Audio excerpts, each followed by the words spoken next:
Yang mutawatir itu ada 7. Masing-masing 7 itu mempunyai 2 orang rawi. Ya diantaranya Imam Asim riwayat Hafs dan Syu'bah, Imam Nafi riwayat Khalun dan Wars, dan lain sebagainya. Berarti 7 kali 2 berapa? 14. Ada 14 bentuk cara membaca Al-Quran. Dzalikal kitabu la raiba fihi hudan lil muttaqin. Dzalikal kitabu la raiba fihi hudan Ar-Rahmanir Rahim Maliki Yaumiddin. Ada yang shad diganti dengan sin. Dengan zai. Ziratal ladzina. Ada yang dengan sin. Siratal ladzina. Imam Asim lihat hafaz dengan shad. Siratal ladzina. Betapa banyaknya jenis bacaan Al-Quran itu. Nah sementara Al-Quran di tengah-tengah masyarakat, hari ini distigma bahwa Al-Quran itu adalah, di mana Al-Quran itu bacaannya harus dengan suara yang bagus, ya enggak? Napasnya panjang, lagunya indah. Sehingga karena Al-Quran distigma seperti itu, sehingga orang banyak yang malas membaca Al-Quran. Belajar Al-Quran. Kenapa kalian tidak lanjut belajar membaca Al-Quran? Nah, saya kan suaranya jelek. Ya, saya kan suaranya blesak. Blesak itu apa? Ya jelek. Jelek. Padahal bukan itu. Saya pernah ditanya, Kang, ngapain lah dah, nggak usah penting-penting amat, yang penting bisa baca aja. Ya. Kan Al-Quran itu mah kalau dilanjutkan harus dengan orang-orang yang bagus suaranya. Bukan itu. Jadi pandangan di tengah-tengah masyarakat itu, qiraah itu, tilawah itu adalah lagu, nagma. Maka tidak sedikit banyak orang yang beranggapan bahwa qiraatus sab'ah itu 7 lagu. Bukan itu. Akhirnya saya jelaskan. Gini Kang, ayo duduk kata saya. Gini aja lah. Kang itu kalau mau sholat apa dulu? Dia jawab wudu. Bagaimana cara wudu Kang? Oh saya membasuh muka sesuai Al-Quran. Fagsilu wujuh hakum. Dari mana membasuh muka? Menurut Syafi'i mimbat di sya'rir ro'si. Dari pertama tumbuhnya rambut. Terus basuh tangan. Sampai mana? Ma'al mirfaqoini. Harus lewat dari sikut. Nah yang mengatur seperti itu siapa Kang? Adakah ulamanya? Betulkah Nabi seperti itu? Oh ada ulamanya. Dan itu hasil ijtihad dia. Siapa ulama yang bisa dipertanggungjawabkan? Dia bilang saya menggunakan Syafi'i. Siapa nama asli Imam Syafi'i itu? Muhammad bin Idris Syafi'i. Lahirnya di mana? Ya? Lah tahun berapa lahirnya? Imam Syafi'i itu Muhammad bin Idris lahir tahun 150, wafat tahun 204 Hijriah. Jadi usianya berapa? 54. Usia 54 tapi karyanya, kitabnya melebihi jumlah usianya. Imam Syafi'i 9 tahun sudah hafal Al-Quran. Ada yang 6 tahun sudah hafal Al-Quran.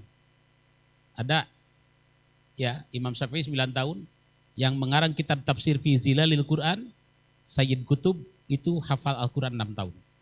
Usia 9 tahun dia sudah menjadi narasumber pada seminar bahasa dan budaya Arab internasional. 9 tahun loh. Kalian berapa tahun? 20 tahun baru jadi peserta. Sayyid Qutb itu 6 tahun hafal Al-Quran, usia 9 tahun sudah menjadi narasumber pada seminar sastra dan budaya Arab. Luar biasa. Nah ketika ditanya itu Sayyid Qutb itu, Sayyid Qutb engkau cerdas sekali. Apa yang membuatmu cerdas? Dia bilang, inni wulida min ummi allati hamalatul Qur'an kullayaum. Aku dilahirkan dari seorang ibu yang setiap harinya tangannya tidak terlepas dari Al-Qur'anul Karim. Itu. Kalau sekarang kenapa kamu bodoh? Inni wulida min ummi allati hamalatul HP kullayaum. Jawabannya gitu. Ya. Imam Syafi'i. Imam Syafi'i itu kan ya salah satu karya monumentalnya kan luar biasa. Ya, ketika Abdurrahman Al-Mahdi, salah seorang gubernur Asia Tengah, dia mengirim secari kertas ke Imam Syafi'i, Syekh, saya ingin memasukkan nilai-nilai Al-Quran di dalam perda kalau sekarang. Tapi Al-Quran itu sulit untuk dibaca.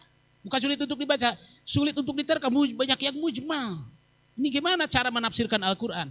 Imam Syafi'i memanggil muridnya Muradi. Ta'ali hina, kemari kau, duduk kamu. Kata Imam Syafi'i, ada apa? Ini ada surat dari Abdurrahman Al-Mahdi, yuk kita jawab. Apa pertanyaannya Syekh? Kata muridnya, bagaimana cara menafsirkan Al-Quran? Ini harus ada ilmunya. Ayo kamu tulis, saya ngomong. Imam Syafi'i ngomong terus ditulis oleh itu. Nah, Imam Syafi'i yang ngomong itu, yang ditulis oleh Muradi itu, untuk menjawab satu pertanyaan dari Abdurrahman Al-Mahdi itu jawaban Imam Syafi'i itu terkumpul 300 halaman. Yang sampai sekarang disebut menjadi karya monumental Imam Syafi'i yang dijadikan rujukan utama setiap ilmuwan, termasuk ilmuwan-ilmuwan non-muslim yang menelitinya. Ya, kitab itu namanya kitab Ar-Risalah. Harus pakai tajwid nyebut Ar-Risalah itu. Pakai tasdid, Ar-Risalah. Kalau tidak pakai tasdid, nanti Arisalah. Kan itu nak, hari bener. Ar-Risalah. Oke. Nah, jadi li'annahu bihil ilahu anzala wa hakaza minhu ilaina wassala. Dia bilang Imam Syafi'i. Lalu saya tanya, kalau akan berkalam kepada siapa? Oh, saya Imam Asy'ari. Kalau dalam hadis, saya Imam Kutubut Tisa, termasuk yang paling utama adalah Syakhani, siapa? Bukhari dan Muslim. Ada Bukhari Muslim, ada Bukhari non-Muslim. Bukhari Muslim. Kalau akan dalam tasawuf itu siapa ulamanya? Dia bilang, ulama saya dalam tasawuf yang bisa bertanggung dan bisa diikuti adalah siapa? Al-Ghazali. Pertanyaan terakhir Kang, kata saya, Akang sering baca Quran? Ya. Adakah perangkat ilmu yang mengatur bacaan Quran? Ada. Apa itu namanya? Ilmu tajwid. Saya tanya lagi, apakah bacaan Akang itu yang ada ikhfa, idgham, iqlab, itu sesuai dengan bacaan apa yang dibaca oleh Rasulullah? Baru dia sadar, oh iya ya, dari Rasulullah kepada kita 1450 tahun lebih. Apa mungkin bacaan Rasulullah itu, bacaan kita itu sama dengan bacaan Rasulullah? Ini pertanyaan. Lalu siapa yang menyampaikan bacaan seperti itu kepada Akang dari Rasul? Akang belajar dari siapa? Dari bapak saya. Bapak Akang belajar dari siapa? Dari guru saya. Siapa guru bapak Akang itu? Saya tidak tahu namanya. Munqati sampai sana itu. Sanadnya terputus. Jangankan dari kita kepada Rasul yang jumlah tahunnya lamanya 1450 tahun lebih. Anda berderet aja dari ujung sana sampai ujung sini.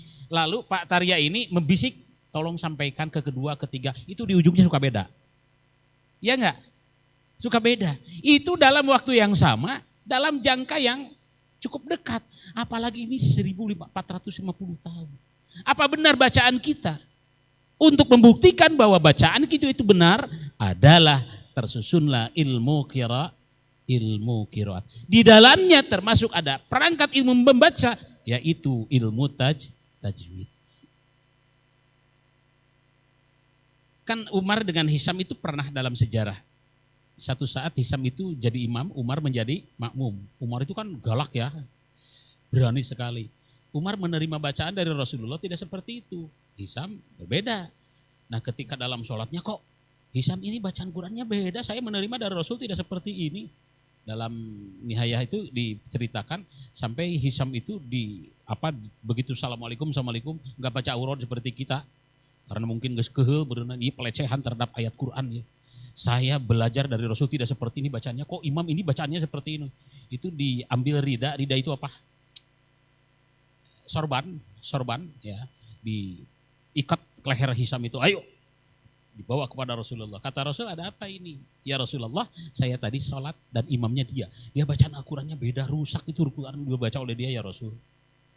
Emang kenapa? Ya Rasulullah, kata Hisam, saya membaca Al-Quran tadi pada saat ngimamain, ya saya bacaan sesuai dengan apa yang aku terima dari engkau.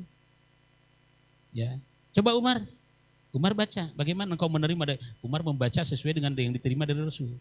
Ahsanta, bagus, seperti itu bacaan Al-Quran. Ayo Hisam baca, bagaimana cara membaca? Hisam juga membaca sesuai dengan apa yang diterima dari Rasul. Bagaimana kata Rasul? Ahsanta. Kadzalik unzilal Quran. Seperti itulah Al-Quran itu diturunkan. Nah itu ilmu qiraat, maka macam-macam. Itu yang mutawatir itu ada 7. Disebut mutawatir itu statusnya bisa dipakai ngimamin sholat. Jadi kalau saudara-saudara nanti sudah ijazah, karena itu qiraat itu harus talaki. Sudah ijazah, ya sudah hafal yang 7 imam, 14 riwayat, itu bisa dipakai sholat. Anda pulang dari sini sudah ijazah qiraat sama ngimamin di sana di Cirebon itu di Sumber atau di Pleret. Bismillahirrahmanirrahim. Wadduhi wallaili idza saji. Insya Allah besoknya tidak akan dipakai lagi.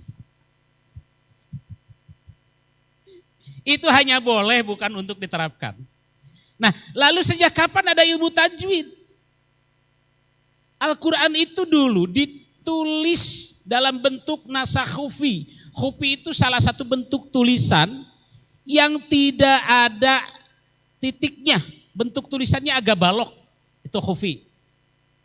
Gak ada contohnya. Nah, seorang hafid itu harus tahu jenis tulisan. Belum dikatakan hafid kalau hanya bisa menghafal tanpa teks, tanpa membuka Al-Quran. Tapi seorang hafid itu level tertinggi harus bisa menulisnya. Kalau tadi ada khufi, ada nasah, itu adalah estetika, etika, estetikanya. Ya. Tapi kebenaran menulis, Al-Quran itu beda dengan tulisan-tulisan yang lain. Contoh, ulaika ditulisnya setelah hamzah apa? Waw, wawnya mati atau hidup? Nah, menurut tajwid, waw mati harus panjang. Dibacanya apa?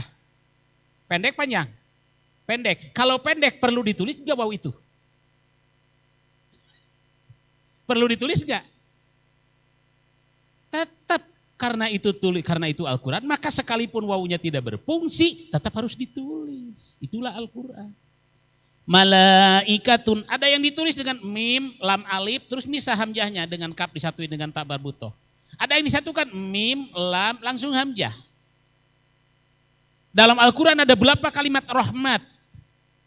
Ada rahmat yang ditulis dengan ta marbutoh, ada rahmat yang ditulis dengan ta terbuka. Inna fabima rahmatim minallah, itu taknya ta marbutoh. Tapi inna rahmatallahi qarib, itu taknya tak terbuka. Nah, seorang hafiz harus seperti itu. Ya. Nah, Al-Quran itu dulu ditulis dalam bentuk naskah. Tidak ada titik. Sehingga bisa salah, bisa saja orang itu salah membacanya. Kalau salah membaca, salah